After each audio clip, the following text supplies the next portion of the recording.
നിങ്ങൾക്ക് കാണുമെന്നല്ല അറിയാം. നമ്മൾ ആ സഹോദരിയെ വളരെ മാന്യമായിട്ടല്ലേ നമ്മള് പിന്നെ ജീവനക്കാർ കൈകാര്യം ചെയ്തത്.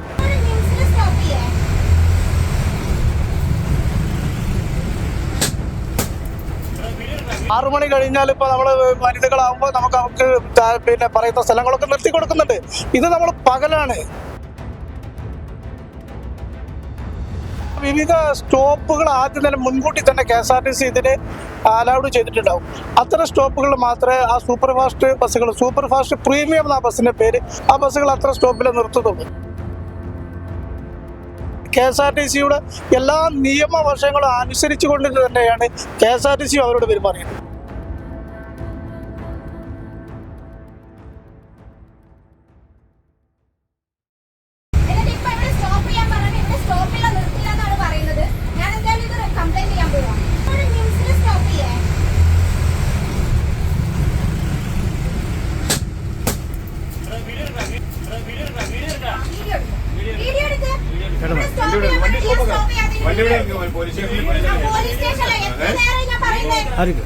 നമസ്കാരം. കഴിഞ്ഞ ദിവസം കോഴിക്കോട് ഒരു യുവതി KSRTC ബസിന്റെ ചില്ല് തല്ലി തകർത്തുമായി ബന്ധപ്പെട്ട് വാർത്ത പുറത്തു വരികയും അത് വലിയ വിവാദമാവുകയും ചെയ്തിരുന്നു. അതിന് താഴെ വന്ന മിക്കവാറും കമന്റുകൾ നമ്മൾ പരിശോധിച്ചു കഴിഞ്ഞാൽ അതൊരു യുവതിയല്ലേ, നിർത്തി കൊടുത്തുകൂടായിരുന്നു എന്നുള്ള മട്ടിലുള്ള കമന്റുകളുമുണ്ട്. എന്നാൽ KSRTC ബസ്സുകൾ ഇങ്ങനെ എല്ലായിടത്തും നിർത്താൻ പാടുണ്ടോ? KSRTC ബസ്സുകളിലെ വിവിധ ശ്രേണികളിലുള്ള ബസ്സുകളുണ്ട്. എന്തുകൊണ്ടായിരിക്കാം ഈ ബസ്സുകൾ ഇത്തരത്തിൽ എല്ലായിടത്തും നിർത്താത്തത്? നമുക്ക് ഈ ഒരു വിഷയത്തെക്കുറിച്ച് ഇപ്പോൾ നമ്മളോട് സംസാരിക്കുന്നത് KSRTC ജീവനക്കാരുടെ സംഘടനയായ STUവിന്റെ സംസ്ഥാന സെക്രട്ടറി ആയിട്ടുള്ള സുരേഷ് ചാൽപ്പുറയാണ്. ചേട്ടാ, ഇപ്പോൾ KSRTC ബസ്സുകൾ ഇങ്ങനെ എല്ലായിടത്തും നിർത്താൻ പാടുള്ളതാണോ? സ്ത്രീകൾ, യുവതികൾ ആവശ്യപ്പെട്ട എല്ലായിടത്തും നിർത്താൻ പാടും? KSRTC എല്ലാ സ്ഥലങ്ങളിലും നിർത്തുന്നില്ല. ഇതിലൊരു വിഷയം എന്താണെന്ന് വെച്ചാൽ, KSRTCക്ക് ഒരു 12ഓളം വരുന്ന ശ്രേണിയിലാണ് KSRTC സർവീസ് നടത്തുന്നത്. നമ്മൾ ഈ കയറുന്ന യാത്രക്കാരും മുഴുവനും KSRTCയുടെ യജമാനന്മാരാണെന്ന് വിശ്വസിക്കുന്ന ആളുകളാണ് നമ്മൾ. അങ്ങനെ തന്നെ അവരോട് യാത്രക്കാരോട് പെരുമാറുന്നു വളരെ മാന്യമായ രീതിയിൽ. നമ്മൾ ഇതിൽ കയറുന്ന ഓരോ വനിതകളും നമ്മുടെ സഹോദരിമാരായിട്ടാണ് നമ്മൾ കണക്കാക്കുന്നത്. അതിൽ നമ്മൾ പിന്നെ വനിതകൾക്ക് പ്രത്യേക പരിഗണന, അല്ലെങ്കിൽ ജെൻസിന് അങ്ങനെ പ്രത്യേക. ഇതിൽ കയറുന്ന എല്ലാ മാന്യ യാത്രക്കാരും ഞങ്ങളുടെ യജമാനന്മാരാണ്. ഇപ്പോൾ കഴിഞ്ഞ ദിവസം നടന്ന പിന്നെ ഒരു സംഭവം വളരെ ദൗർഭാഗ്യകരമാണ്. പക്ഷെ ആ ബസ്സിനെ സംബന്ധിച്ച് അത് കട്ടപ്പനയിൽ നിന്നും പുൽപ്പള്ളിയിലേക്ക് സർവീസ് നടക്കുന്ന സൂപ്പർ ഫാസ്റ്റ് പ്രീമിയം ബസ്സാണ്. ആ ബസ്സിന് ഓൾറെഡി കോഴിക്കോട് നിന്ന് കഴിഞ്ഞ അടുത്ത സ്റ്റോപ്പ് നമ്മുടെ ബൈപ്പാസ് കഴിഞ്ഞ രാമനാട്ടുകര.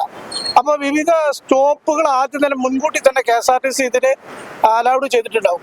അത്തരം സ്റ്റോപ്പുകൾ മാത്രമേ ആ സൂപ്പർ ഫാസ്റ്റ് ബസ്സുകൾ, സൂപ്പർ ഫാസ്റ്റ് പ്രീമിയം എന്ന ബസ്സിന്റെ പേര്, ഇപ്പോൾ പുതിയ ഇറങ്ങിയ ബസ്സാണ്, ആ ബസ്സുകൾ അത്ര സ്റ്റോപ്പിൽ നിർത്തുന്നുള്ളൂ. പിന്നെ ഒരു മനുഷ്യനെ സംബന്ധിച്ച് ഒരു പെട്ടെന്ന് വരുന്ന ഒരു വളരെ പ്രയാസകരമായ ഒരു കാര്യകരമായ മനുഷ്യന്റെ സാഹചര്യങ്ങളാണല്ലോ. ആവശ്യങ്ങൾ മനുഷ്യ സാഹചര്യത്തിൽ വരുന്ന ആ ആവശ്യങ്ങൾക്കൊക്കെ ഏത് ശ്രേണിയിൽപ്പെട്ട വാഹനം KSRTC ബസ്സുകൾ അത് എല്ലാവർക്കും ഉപകാരപ്പെടുന്ന രീതിയിൽ നിർത്തി കൊടുക്കും. അങ്ങനെ ഒരു പിടിവാശിയൊന്നും തൊഴിലാളികൾക്കോ KSRTCക്കോ ഒന്നുമില്ല. നമ്മള് മനുഷ്യ സഹജമാണ് ആ പ്രഭാത കൃത്യങ്ങളും അല്ലെങ്കിൽ അതൊക്കെ നടത്തുന്നത്. ആ പ്രാഥമിക ആവശ്യങ്ങൾ നടത്താൻ വേണ്ടിയിട്ട് ഏത് സമയത്തും ഏത് ശ്രേണിയിൽപ്പെട്ട ബസ്സും അതിന് സൗകര്യപ്രദമാക്കുന്ന സ്ഥലങ്ങളൊക്കെ നിർത്തും. ഇത് കഴിഞ്ഞ ആഴ്ച നടന്ന സംഭവത്തിൽ എന്ന് വെച്ചാൽ അതൊരു നമുക്ക് ഉൾക്കൊള്ളാൻ പറ്റാത്ത രീതിയാണ്. കാരണം എന്താ വെച്ചാൽ നിങ്ങൾക്ക് കാണുമെന്നല്ല അറിയാം. നമ്മൾ ആ സഹോദരിയെ വളരെ മാന്യമായിട്ടല്ലേ നമ്മള് പിന്നെ ജീവനക്കാർ കൈകാര്യം ചെയ്തത്. പിന്നെ നമ്മളെ ജോലി എന്ന് പറയുന്നത് നടു റോഡിലാണ്, 4 മതിൽക്കെട്ടിനുള്ളിലും കറങ്ങുന്ന ഫാൻ്റെ താഴല്ല. അപ്പൊ പൊതുവായി കാണുന്ന ഒരു പ്രത്യേകത, പുതിയ നവമാധ്യമങ്ങൾ ഉണ്ടാവും, പല രീതിയിലുള്ള ചിത്രീകരണമൊക്കെ അതിലുണ്ടാവും. അതൊന്നും സത്യസന്ധമായ കാര്യമല്ല. അത് വളരെ മാന്യമായി തന്നെയാണ് അതിലെ ജോലിക്കാർ പെരുമാറിയത്. KSRTCയുടെ എല്ലാ നിയമവശങ്ങളും അനുസരിച്ചുകൊണ്ട് തന്നെയാണ് KSRTC അവരോട് പെരുമാറിയത്. തീർച്ചയായിട്ടും. ഇപ്പൊ ഞാൻ ചോദിക്കുന്നത്, ഇപ്പൊ KSRTCയുടെ 12ഓളം ശ്രേണികളുണ്ട് ബസ്സുകൾ എന്ന് പറഞ്ഞു അല്ലെ? ഈ ശ്രേണികൾ ഇത് എങ്ങനെയാണ്? അതായത് എന്താണ്, നമുക്ക് സാധാരണക്കാര ജനങ്ങൾക്ക് ഇതിന്റെ ഒരു ഇത് അറിയില്ലല്ലോ, അതിനെ കുറിച്ച്. നേരത്തെ ഞാൻ പറഞ്ഞ സൂപ്പർ ഫാസ്റ്റ് പ്രീമിയം ബസ്സിന്റെ ഇരുവശങ്ങളിലും ഇത് നിർത്തുന്ന സ്റ്റോപ്പുകൾ വളരെ വ്യക്തമായിട്ട് എഴുതി കാണും. പിന്നെ അതിലെ കണ്ടക്ടർ ടിക്കറ്റ് എടുക്കുമ്പോൾ തന്നെ പറയും ഈ ബസ്സിന് ഇന്ന സ്ഥലത്ത് മാത്രമേ സ്റ്റോപ്പ് ഉള്ളൂ എന്ന് മുൻകൂട്ടി തന്നെ പറയും. അതിന് തുക കൂടുതലായിരിക്കും. അതിന് കുറച്ച് തുക കൂടുതലായിരിക്കും. പല ഈ വാഹനത്തിൽ യാത്ര ചെയ്യുന്ന ആളുകൾക്ക് എത്രയും പെട്ടെന്ന് അവരുടെ ലക്ഷ്യസ്ഥാനം കാണുക എന്നാണ്. ഇന്ന് നമുക്കറിയാം, നമ്മൾ ഈ ടൗണിലും കവലകളിലൊക്കെ വളരെയധികം ട്രാഫിക് ബ്ലോക്ക് അനുഭവപ്പെടാം.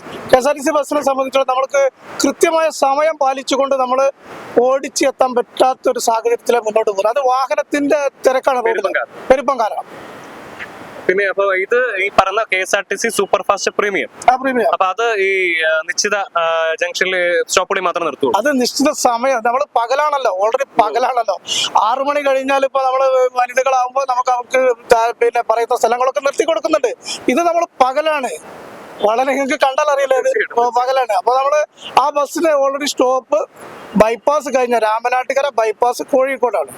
പിന്നെ ലുലു മാളിന്റെ അവിടെ നിർത്തണം എന്ന് പറഞ്ഞാൽ അത് ശരിയല്ല. പിന്നെ നമ്മൾ ഈ പറഞ്ഞ പോലെ ഇപ്പം നമ്മൾ ഈ സാധാരണ കവലകൾ എല്ലായിടത്തും നിർത്തി പോകുന്ന ബസ്സുകൾ, അത് നമുക്ക് ഓർഡിനറി ഉണ്ട്, ഓർഡിനറി ബസ്സുകൾ, ഇതൊക്കെ ദീർഘദൂര യാത്ര പോകുന്ന ആളുകളാണ്. അതൊന്നും നമ്മുടെ പ്രേക്ഷകർക്ക് അതൊന്ന് വ്യക്തമാക്കും. അതായത് ഈ പറഞ്ഞ പോലെ നമ്മുടെ ബസ്സുകളുടെ ശ്രേണികൾ എന്തൊക്കെയാണെന്ന് വ്യക്തമാക്കി.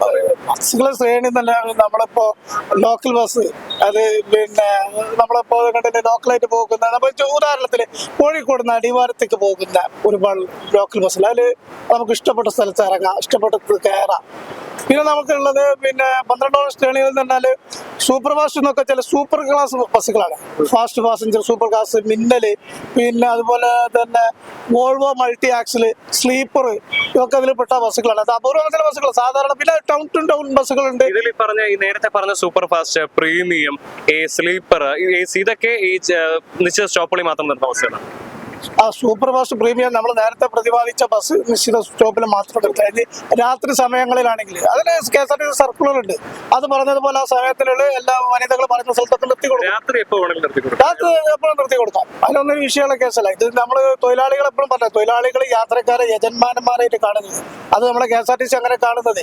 കാരണം ഇതിൽ യാത്രക്കാരാണ് ഞങ്ങൾക്ക് ശമ്പളം തരുന്നത്. അപ്പൊ നമ്മൾ അവരോട് കടപ്പാടുണ്ട്.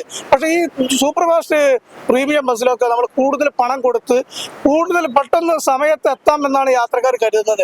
അപ്പൊ നമ്മൾ അതിനനുസരിച്ച് നമുക്ക് പോരാൻ പറ്റുള്ളൂ. അത് കൃത്യമായിട്ട് നമ്മൾ ആ സൈഡിൽ എഴുതി വെച്ചിട്ടുണ്ട്. അപ്പോൾ നമ്മൾ കയറുന്ന ഡോറിന്റെ വലത് ഭാഗത്ത് തന്നെ ആ നിർത്തുന്ന സ്റ്റോപ്പുകൾ വളരെ വ്യക്തമായിട്ട് എഴുതി കാണും. അപ്പൊ അത് ഈ പറഞ്ഞ പോലെ അത് മാത്രമല്ല, ചിലപ്പോൾ എല്ലായിടത്തും നിർത്തി കഴിഞ്ഞാൽ ഈ ടിക്കറ്റ് എടുക്കുന്ന ആളുകൾക്ക് ഒരു ബുദ്ധിമുട്ടാവും. എല്ലായിടത്തും നിർത്തി കഴിഞ്ഞാൽ ഇതിൽ യാത്ര പിന്നെ ഇത് തുടക്കം മുതൽ യാത്ര ചെയ്ത ആളുകളും ജീവനക്കാരും തമ്മിൽ ചെറിയ ഒരു സംസാരം ഉണ്ടാകാനും ഇടയുണ്ട്. കാരണം വെച്ചാൽ എല്ലാവരും വളരെ തിരക്ക് പിടിച്ചൊരു സമയത്താണ് ഇപ്പൊ ജീവിക്കുന്നത്. അപ്പൊ എത്രയും പെട്ടെന്ന് ലക്ഷ്യസ്ഥാനം കാണുക എന്നാണ് ഈ യാത്രക്കാരന്റെ പിന്നെ ഈ KSRTC കയറുന്ന യാത്രക്കാർ മുഴുവനും ഞങ്ങളുടെ ഒരു ആത്മവാക്യം, മോട്ടോ സുഖയാത്ര സുരക്ഷിത യാത്ര എന്നാണ്. അപ്പൊ അത് മുൻനിർത്തിയാണ് KSRTC ബഹുഭൂരിപക്ഷം യാത്രക്കാരും കയറുന്നത്. നമ്മൾ ഈ KSRTC എന്ന് പറഞ്ഞ പൊതുജനങ്ങളുടെ ഒരു മുതലാണ്, ഒരു അസറ്റാണ്, അവരുടെ അസറ്റാണിത്. ഞങ്ങളൊക്കെ ജനങ്ങളുടെ സർവന്റാണ്, ജീവനക്കാര്. നമ്മൾ അവർക്ക് സേവനം ചെയ്യുക എന്ന് മാത്രമേ ഉള്ളൂ. അപ്പൊ നമ്മൾ പൊതുവായിട്ടുള്ള ഒരു സന്ദർഭത്തിൽ ഇങ്ങനെ നടു റോട്ടിൽ ഇങ്ങനെ തമ്മിൽ അങ്ങോട്ടും ഇങ്ങോട്ടും ഒരു വാക്കേറ്റം നടക്കുക, ഇതൊക്കെ വളരെ സമൂഹത്തിൽ ആളുകൾ ഇതൊക്കെ നോക്കി കാണുന്നുണ്ട്. അപ്പോൾ പൊതുവെ KSRTC കാരനെ സംബന്ധിച്ച് എന്താ വളരെ മോശപ്പെട്ട ഒരു രീതി എന്നുള്ള ഒരു ധാരണ ഉണ്ട്. പക്ഷെ ഒരിക്കലും അങ്ങനെയല്ല. KSRTC തൊഴിലാളികൾ ഇന്നത്തെ സാഹചര്യത്തിൽ വളരെ മാന്യമായിട്ട് വളരെ കൃത്യമായിട്ട് ജോലി ചെയ്യുന്ന ആളുകളാണ്. പ്രയാസങ്ങൾ പല ഡിപ്പാർട്ട്മെന്റിലുണ്ടാവും. അതുപോലെ KSRTCക്കും പിന്നെ ഒരു നമ്മൾ ജീവിക്കുന്ന ഈ സമൂഹത്തിൽ പല തരത്തിലുള്ള അഭിപ്രായ പ്രകടനങ്ങളാണ് ജനങ്ങൾക്കുണ്ടായത്. ആ തരത്തിലുള്ള പ്രകടനം നമ്മൾ ഇതിനൊക്കെ വെച്ച് കാണുന്നുണ്ട്. ഇപ്പൊ നമ്മള് കഴിഞ്ഞ ദിവസത്തെ ഈ ഒരു വീഡിയോയിലേക്ക് വരികയാണെങ്കിലും KSRTC ജീവനക്കാരെ ആരും കുറ്റം പറയുന്നത് നമ്മൾ കണ്ടിട്ടില്ല. അവർ വളരെയധികം സംയമനത്തോടു കൂടി നിയമം അനുശാസിക്കുന്ന രീതിയിൽ തന്നെ പ്രവർത്തിച്ചു എന്നുള്ളതാണ്. ആ പെൺകുട്ടിയുടെ ആ നിമിഷത്തെ ഒരു പ്രവൃത്തി അതൊരൽപ്പം കടന്ന കൈയായി പോയി എന്നുള്ളതാണ്. എന്തൊക്കെയായാലും നിയമപരമായി തന്നെ അത് നീങ്ങുകയും ആ പെൺകുട്ടി പിഴയടച്ച് രക്ഷപ്പെടുകയും ചെയ്തു എന്നുള്ളതാണ് നമ്മൾ മനസ്സിലാക്കുന്നത്. ആ പെൺകുട്ടി പിന്നീട് ക്ഷമാപണം ഉൾപ്പെടെയുള്ള കാര്യങ്ങൾ നടത്തി അതൊരു വിവാദമാക്കരുത് എന്ന് പറഞ്ഞിട്ടുണ്ട്. അപ്പോൾ നമ്മൾ ഈ മനസ്സിലാക്കേണ്ട കാര്യം എന്ന് പറഞ്ഞാൽ KSRTCക്ക് പറഞ്ഞ പോലെ 12ഓളം ശ്രേണികളുണ്ട്. രാത്രി സമയത്ത് സ്ത്രീകൾ ആവശ്യപ്പെട്ടാൽ അവരത് എവിടെയും നിർത്തിത്തരാൻ ബാധ്യസ്ഥരാണ്.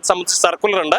പക്ഷേ പകൽ സമയത്ത് വളരെ അത്യാവശ്യ സന്ദർഭങ്ങളിലല്ലാതെ ഇത്തരത്തിലുള്ള KSRTCയുടെ ഇങ്ങനെയുള്ള പ്രീമിയം ബസ്സുകൾ എല്ലായിടത്തും നിർത്തുക എന്ന് പറഞ്ഞു കഴിഞ്ഞാൽ മറ്റുള്ള യാത്രക്കാർക്കും ബുദ്ധിമുട്ടാണ്, ജീവനക്കാർക്കും ബുദ്ധിമുട്ടാണ്. അതുകൊണ്ടാണ് ആ ജീവനക്കാരും കഴിഞ്ഞ ദിവസം അങ്ങനെ പറഞ്ഞതെന്നുള്ളതാണ് നമുക്ക് മനസ്സിലാക്കാനായിട്ട് സാധിക്കുന്നത്. എന്ത് തന്നെയായാലും മാന്യ KSRTCയുടെ യാത്രക്കാരും അതുപോലെ തന്നെ പ്രേക്ഷകരും എല്ലാം ഈ കാര്യങ്ങൾ ശ്രദ്ധിക്കൂ എന്നുള്ള കാര്യം കൂടി കരുതുന്നു. കോഴിക്കോട് നിന്ന് നിഖിൽ കക്കാടത്ത്, മറുനാടൻ മലയാളി.